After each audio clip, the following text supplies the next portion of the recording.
Squatch Senior here. Figure it's about time to give you guys a little bit of an update on this Super M project. Anyway, I've had a little bit of chance off and on the last week or so to get some wiring done on this thing. Been working on it intermittently. Here you can see where the instrument cluster is. Here's where the panel goes in here. Here's the panel. This is a view of the back. You can see there isn't much room for any additions in there. Front side of the panel, you see you have the amp gauge, fuse on the left and a switch on the right, and the light switch on the bottom. Generally, International uses a push-pull switch for the ignition. I'd put a key in this. Well, that's basically I got it. I'm going to utilize it still. I've got a battery wire running to the back of the switch with two accessory terminals coming out. And as you can see, back of the switch, the three terminals, bottom light, top amp gauge. Now when I wire this up, I basically do it one function at a time. I did three functions here: the charging system, the ignition system, and back over here on this side is the start system. This is going to be kind of a process, the way I go doing my wiring on this. Some of you guys might have your own ideas how you do it and stuff. More than receptive to comments and stuff. So anyway, to get started on this wiring, we'll do it kind of by what steps I do. And one of the first things that I do is get all my hold down clips in position where they belong, all the way back to the starter, instrument panel, to the front distributor, alternator, stuff like that. That's where the parts manual is indispensable. International's got a really good parts breakdown on the wiring, where the position all these clips go, so it gives you an idea where theirs belong, how to run the wires, and whatever, because most of the time you get into one of these, most of the stuff's been cobbled in there, a lot of stuff missing. So what I do, go to the parts book, find my locations, and we'll get that all set up before we even start running wires. When I wire a tractor or anything, basically as far as that goes, I do it by a function. This tractor basically has four functions. You have a charging system, ignition system, start system, and lights. I'm just going to do the three functions at this time, as we do not plan on running lights at this. That could be a future project if we do. So we get started in how we do this. And the first function I did here, function's your opinion, what do you want to start with first? But I started with the charge system. You can see the back of the alternator, the wires back here. You have basically two wires coming into it. You have the wire from the battery, goes into the battery cable on the solenoid, and the wire that activates the field system for the alternator. Anyway, first thing I did, I run the main 10 gauge wire back through the harness to the starter solenoid where the positive battery cable hooks in. Next thing I did was run the wire from the back of the resistor back through the harness, back to the instrument panel, and hooked it into the ignition switch. So basically, that's two wires. They call it a three-wire alternator for the most part, but that's the two wires you run up to it to activate this, and that pretty much covers the charging system. Okay, next function I did was the ignition system. We'll start right here at the distributor. I usually go by the function I want to do and work my way back to the power source. So first thing I did, run a wire from the distributor to the minus side of the coil. Seeing how this is a negative ground system, you go to the minus side of the coil. Input goes into the positive side. That comes from the resistor, which knocks the voltage down to the distributor, keeps from burning the points. And from the input side of the resistor, it goes back through the harness, all the way back to the ignition switch. So when you turn the switch on, it puts power to your ignition system, which activates it. So anyway, basically that's the function of the ignition system in the wiring harness. As you can see here, don't pay attention to this coil. It's kind of one I just put in there for just to wire things up. You'll see I have two wires, one from the resistor, and I have a second wire coming into the positive side. I'll describe the function of this wire when I get into the start system. Last function we're going to cover here is the start system. Now originally this thing came with a 6-volt starter with a pull type mechanism that you just had a rod come down here. It pulls back on the rod, pushes the plunger down, makes contact between the battery terminal and the starter. This here is a 6-volt, originally came on this. One of the previous owners had converted this thing over to 12 volts and was still running the 6-volt starter, which you can do as long as you're really careful. You could overheat the 6-volt system pretty fast and burn up your starter.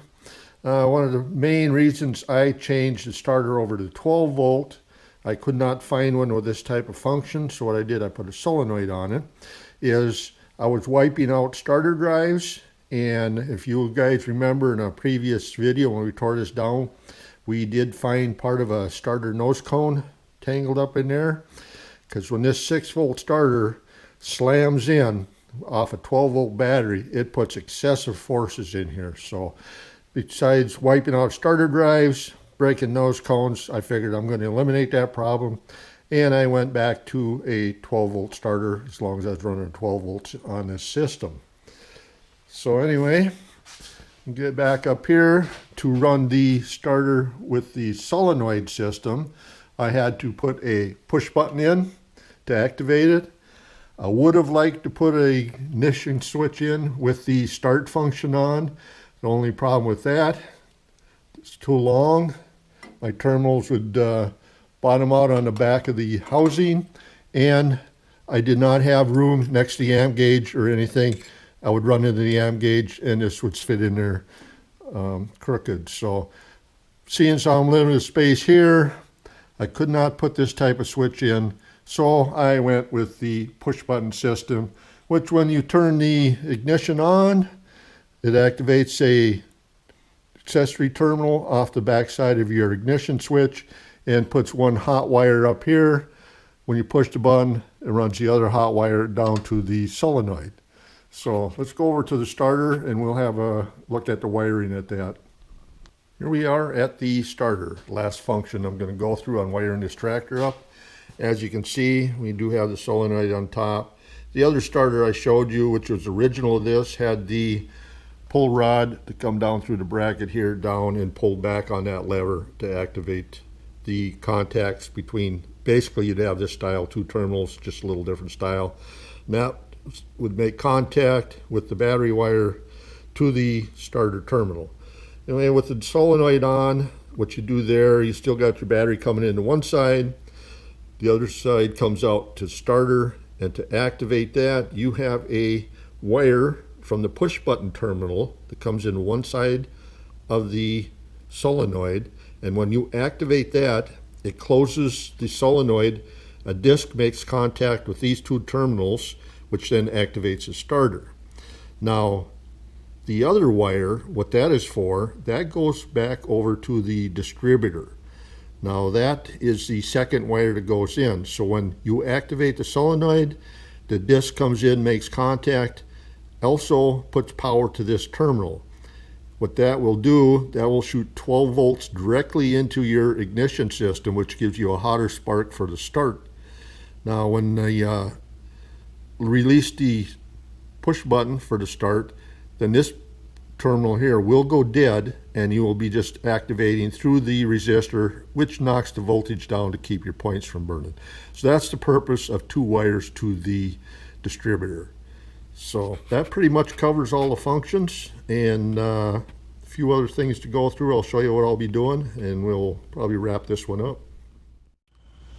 Okay, that pretty much goes through how I wire up a harness.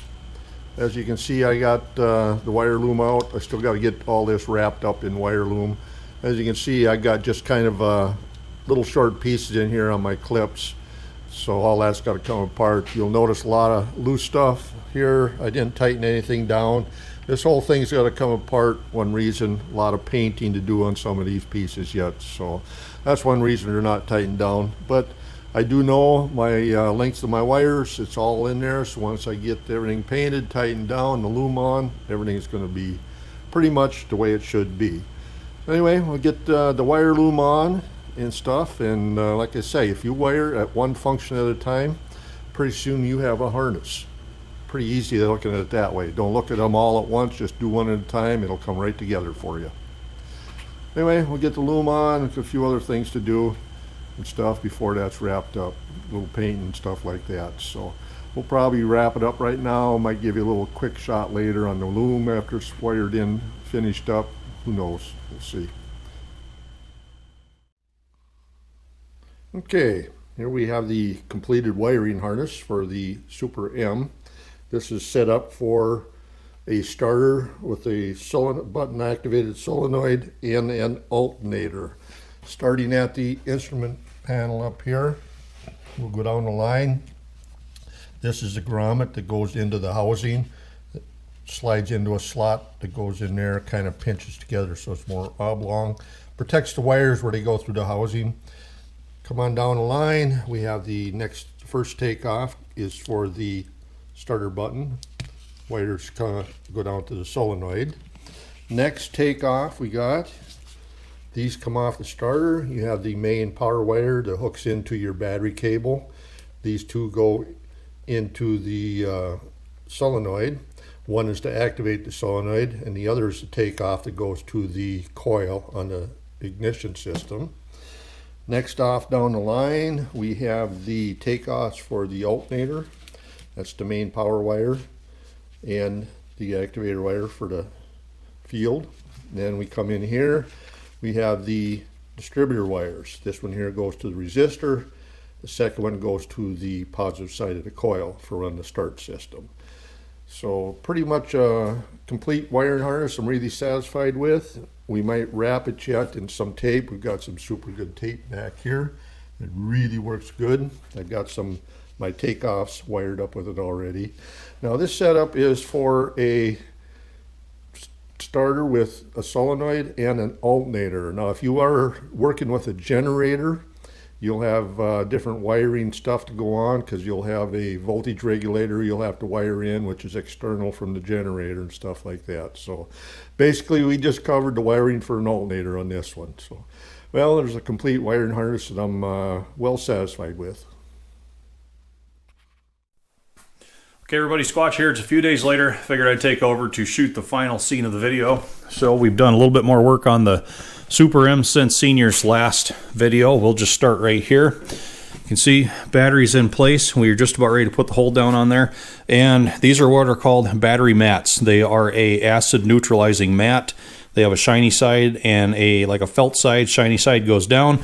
So should the battery leak at all, we've got one of these down in the bottom. That should help to protect the box and everything else. So a few spares there.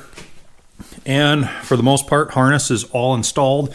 We have the instrument panel face on, the push button for the start. Electric start is up there.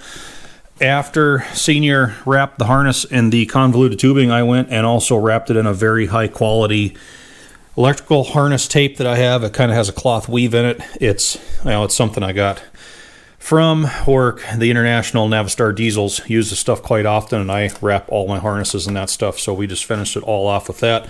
Clips are in place. The new ignition coil that we are going to use is in place. Again, more clips. We've got it properly routed. Everything for the most part is hooked up, secured, and where it needs to be. So that pretty much is going to do it for the wiring. Like he said earlier, we're not planning on running lights on this, but if we ever did lights, they are their own separate jumper harness anyway, so we can just piggyback off of what's already in that panel to do that. So we're just going to leave that just the way it is for right now. We have the rear end full of fluid. We also dumped a couple quarts into the belt pulley drive here. There is a little bit of a reservoir in the front. Needs a little to help it out. We've got it full of antifreeze. We have the hydraulic system full of hydraulic fluid. We don't have any engine oil in it yet, and I have yet to get the sediment ball put on the bottom of the tank. and run the fuel line out to the carburetor. So we need to do engine oil, and we need to finish up the last couple details on that fuel system, and Senior also needs to get the coil wire and spark plug wire sorted out. And then I think we're going to be ready for a test fire. So details. We're still just ticking them off the list. It takes a long time, but that is where we are on the Super M. Thanks for watching, everybody. We're going to keep working here. Please tune in again.